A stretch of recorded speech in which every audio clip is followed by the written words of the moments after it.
Ang daming bagahe.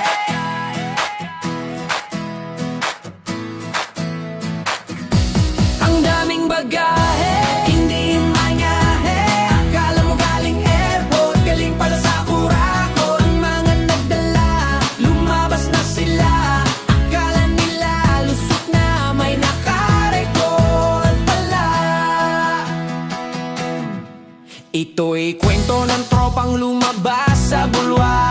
Dahil sa maleta nagbagong paninindigan. May bagahe raw na nakakagahaman. Kaya ngayon iba na ang usapan. Sitiyuhin ang grupo, matagal sa pwesto. Ayaw pang bumaba, kapit sa pwesto. Korum daw ay korum, kahit labag minsan. Basta gawin kolorum, ayos na ang usapan. Nabalin yung mahilig, sumakay ng chopper. Mahilig sa picture, daig pa ang photobomber. Dati sa contractor, ngayon helicopter. Kuha ang plate number ng chopper. Nadala ang bagahe ni speaker. Ito na magkapatid na laging bida. Lakas mamahiya kapag naninita. Yung isa magaling lang sa usapang sa mag-asawa. Pero pagdating sa nawawalang pera,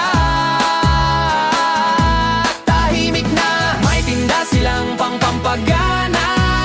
Sila rin sumubok na dalawa.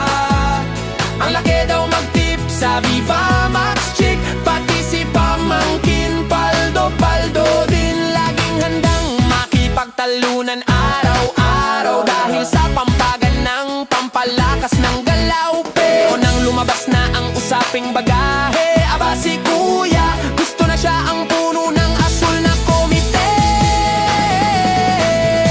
Ito naman si ate, di sante raw lagi. Sinasamba ng dilaw at rosas sa kanyang magandang ugali. Pampa-ospital ng taong bayan kanyang chinuge. Huwag mag-alala dahil may dagdag budget naman na isingi. Si tropang may asawang bibino, walang ningning. Gusto lang maghiring ng maghiring. Pati action star kanyang nasigawan.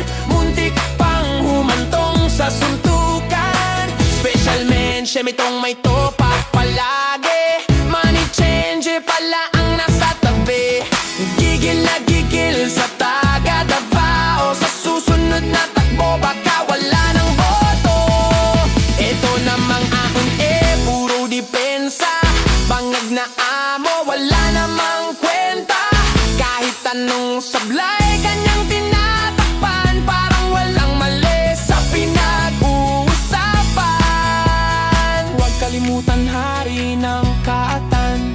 Magpinsang ubos ang kaba ng bayan. Hindi mo malaman kung sino talaga